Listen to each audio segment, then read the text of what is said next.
Selamat pagi semuanya. Bagaimana kabar kalian? Semoga selalu dalam keadaan sehat ya.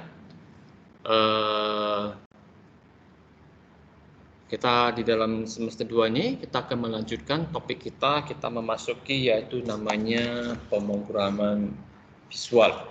Jadi sesuai dengan judul tadi di dalam awal pembelajaran ini, video ini waktu Anda jalankan, sudah saya tampilkan videonya, judulnya itu yaitu mengenal aplikasi pemrograman visual. Ya, di sini aplikasi yang akan kita pakai yaitu namanya Scratch. Oke, nanti aplikasi ini Anda bisa jalankan secara online ya maupun secara offline, artinya Anda install, tapi dengan catatan itu minimal mobilenya itu adalah itu bentuknya itu adalah tablet, ya itu minimal. Tapi saya tidak menyuruh Anda memilih tablet ya. Oke, jadi kalau yang punya komputer bisa memakai komputer, bisa menginstalnya. Jadi kalau Pak kami nggak punya tablet, nggak punya komputer, gimana ya? Anda tetap bisa pakai handphone, cuma mungkin tampilannya agak kecil, ya. Tapi nanti bisa diperbesar, bisa di zoom, itu nanti bisa. Oke. Nah kemudian kalau dari handphone itu Anda harus tetap mengaksesnya secara online, nggak bisa secara offline. Itulah ada agak sedikit kekurangannya. Oke, tapi ingat jangan terlalu patah semangat, tetap bisa semangat Anda harus tetap bisa belajar walaupun mungkin agak kondisinya mungkin agak lain, karena itu adalah pemrograman yang sangat mudah dipelajari untuk tingkat para siswa seperti Anda, ya, untuk siswa-siswa sekolah. Nah, untuk tidak membuang waktu, di sini saya lebih banyak menjelaskan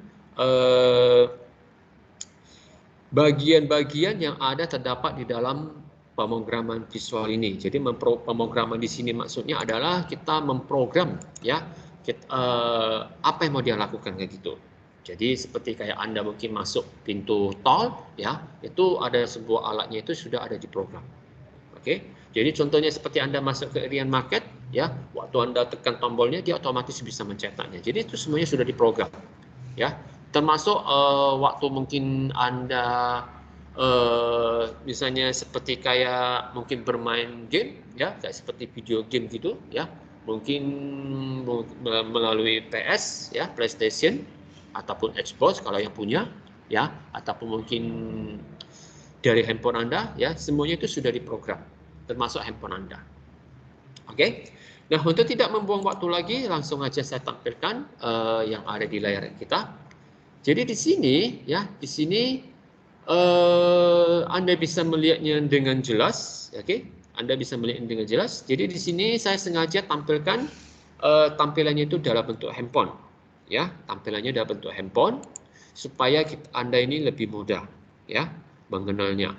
Nah, nanti ini bisa diakses dari situsnya itu scratch.mit.edu ya, /project/editor. Ini nanti linknya juga saya tuliskan di dalam Google Classroom, jadi Anda bisa langsung tinggal pencet, bisa langsung jalankan. Nah, aplikasi ini dikembangkan dari salah satu perguruan tinggi yang ada di Amerika, yaitu MIT. Anda nanti boleh cari aja di Google, MIT, nanti Anda jumpai. Salah satu perguruan tinggi yang sangat bergengsi di Amerika dan yang sangat berkontribusi di dalam dunia pendidikan. Jadi banyak sumbangan-sumbangan dia termasuk dari aplikasi ini. Oke. Nah, supaya tidak terlalu lagi, saya di sini seperti sudah saya bilang, saya akan menjelaskan bagian-bagiannya. Ya, saya mulai dari bagian paling atas dulu. Ya, di sini adalah nama aplikasinya yaitu Scratch. Oke, Scratch itu kalau di istilah bahasa Inggris artinya menggosok-gosok gitu ya. Tapi di sini bukan, itu hanya nama istilah aja. Lalu di sini bagian file nanti di sini Anda bisa untuk membuka yang baru, ya bisa. Kalau Anda yang sudah pernah menyimpan bisa membukanya kembali ya, ataupun Anda bisa menyimpan ke dalam mobile, di dalam handphone, di dalam atau di dalam tablet atau di dalam komputer Anda. Oke. Nah, setelah itu di bagian sebelah kanan saya akan mulai dari sebelah kanan dulu. Ini ada nampak sebuah gambar kucing ya. Kucing ini yang bisa saya ibaratnya kalau saya klik tahan, saya tarik pindah-pindahkan ya. Ini istilahnya ini ya, gambar ini itu dinamakan Sprite.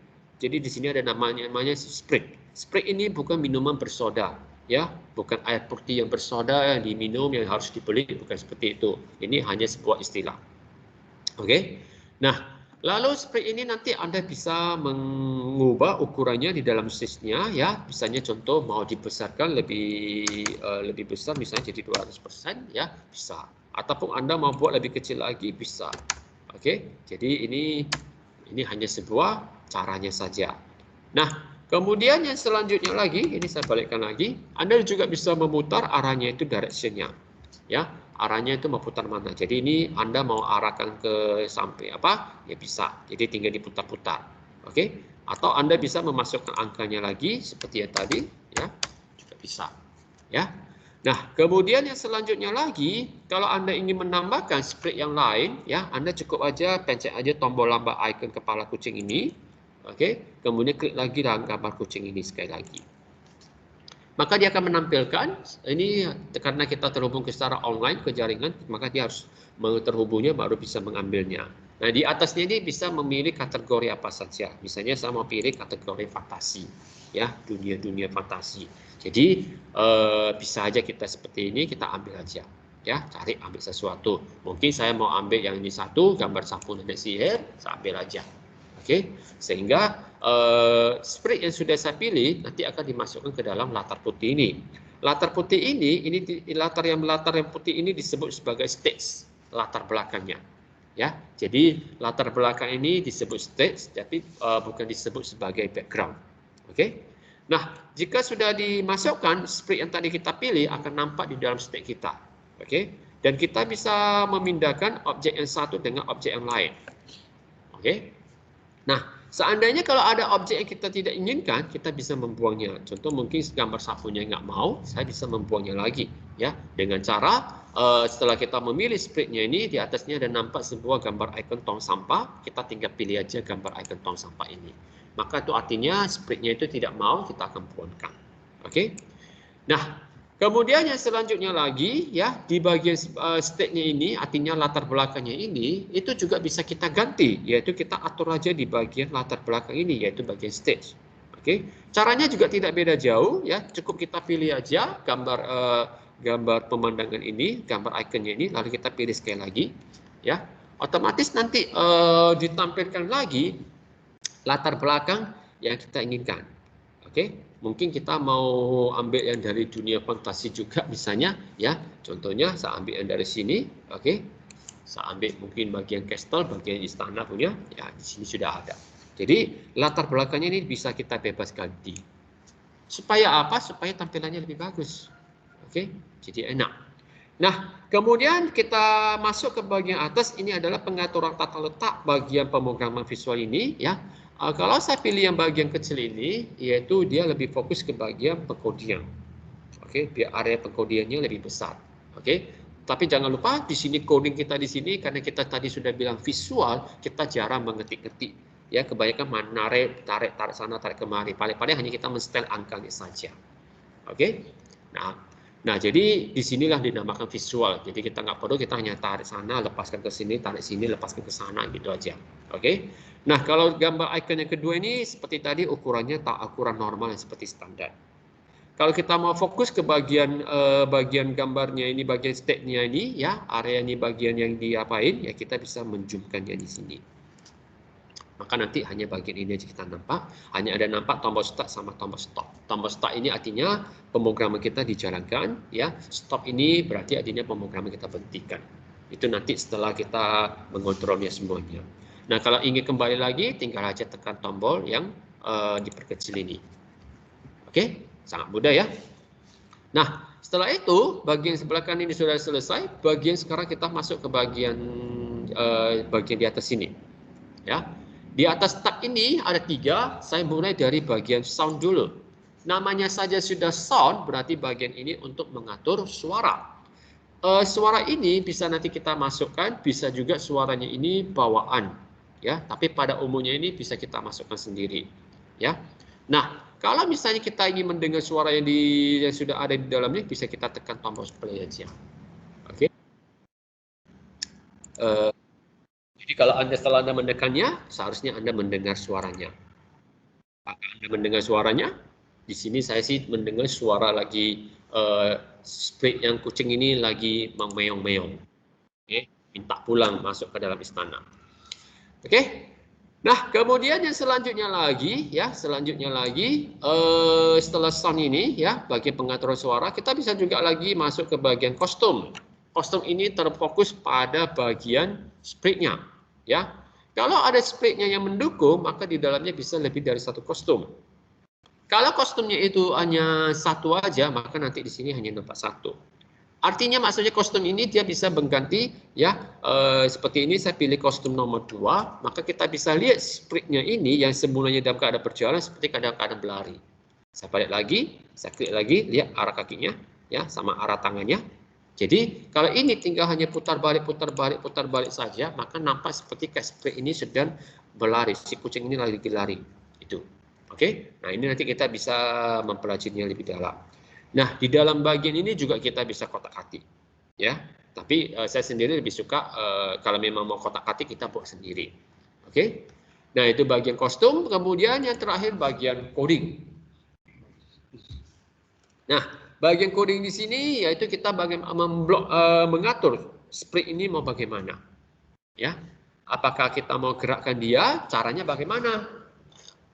Contoh kita mau suruh dia maju, ya. Kita lihat di sini yaitu bagian move, ada di sini maju, ya.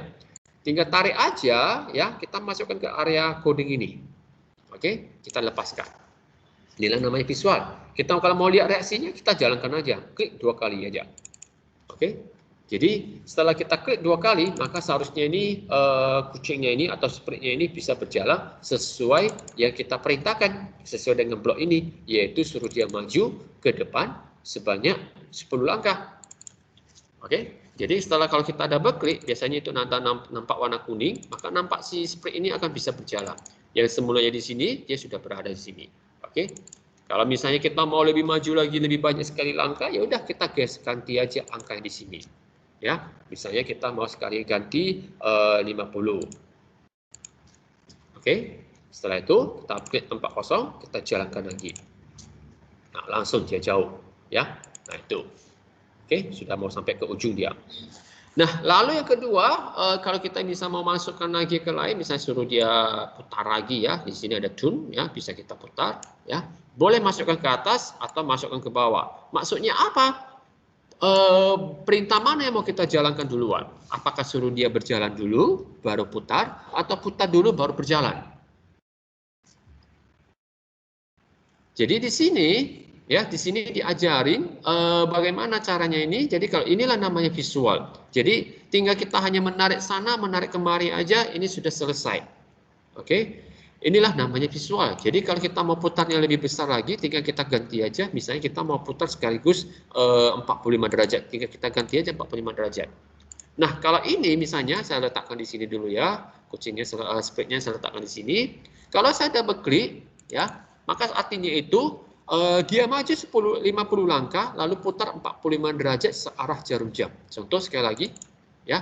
Jadi maju dia 50 langkah, putar 45 derajat searah jarum jam. Itu maksudnya. Nah, jadi kalau misalnya setelah kita menjalankannya ini, kita memprogramnya ini, kalau misalnya kita tidak mau, ya, kalau kita tidak mau, kita bisa membuangnya. Cara membuangnya gimana? Kita bisa menariknya, kita letakkan ke sebelah kiri sini, atau bisa juga dengan cara klik tahan pada bagian blok ini, nanti muncul menunya. Ya, kalau kita pilih delete blok, berarti bloknya dihapus. Kalau kita mau duplikat, ya duplikat lagi. Oke, contoh saya hapus, ya, otomatis terhapus. Berarti tadi yang saya tekan yang di atas.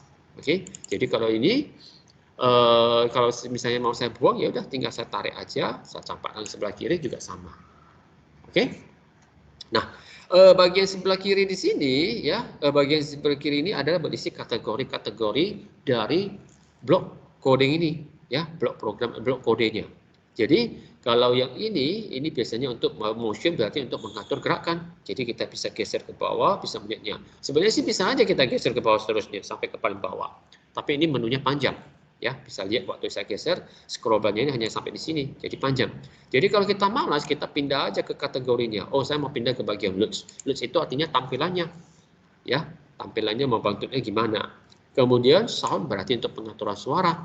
Oke, bagian event berarti bagian kejadian, ya, kejadian apa yang dialami. Kemudian bagian pengontrolan. Oke, kontrolnya di sini misalnya mau suruh dia mengerjakan sesuatu sebanyak berapa kali. Jika ketemu mungkin sesuatu objek yang lain, bagaimana? Ya. Kemudian bagian sensing di sini yaitu kita mengatur. Jika dia menyentuh objek yang lain atau mungkin mungkin dia menabrak sesuatu yang warnanya yang lain, ya bagaimana? Jadi itu bisa pengaturan. Operator di sini biasanya berhubungan dengan matematika, ya. Bagi operator penjumlahan, perhitungan, ya, perbandingan, operator logika, pengacakan angka. Jadi di sini operator bukan seperti operator Telkomsel, ya, beda. Kemudian variabel di sini biasanya untuk penampungan nilai. Oke, penampungan nilai di sini biasanya kita buat itu untuk misalnya kita kalau misalnya menambahkan sebuah skor, ya kita misalnya kalau permainan ini sedang berjalan, kita akan menambahkan misalnya poinnya mau kita tambahkan itu bisa. Oke, misalnya contoh dia menembak sebuah musuh dan musuh itu kena ditembaknya, maka poinnya kita bisa buat tambah. Oke, itulah salah satunya pemrograman ini. Jadi di sini nggak usah takut, kita belajarnya banyak yang bisa kita kembangkan. Oke. Nah, saya rasa hanya sampai di sini dulu saja ya bagian yang ingin saya presentasikan. Minggu depan nanti akan saya buat lagi, akan saya ajari bagaimana caranya itu kita mengprogram ya supaya sprint ini bisa bergerak sesuai yang kita inginkan. Oke. Jadi saya rasa hanya sampai di sini saja. Jika ada yang kurang jelas, silakan dituliskan di dalam komentar. Ya, jangan Anda hanya diam aja. Kalau Anda hanya diam aja, saya juga pusing. Oke? Sampai jumpa minggu depan.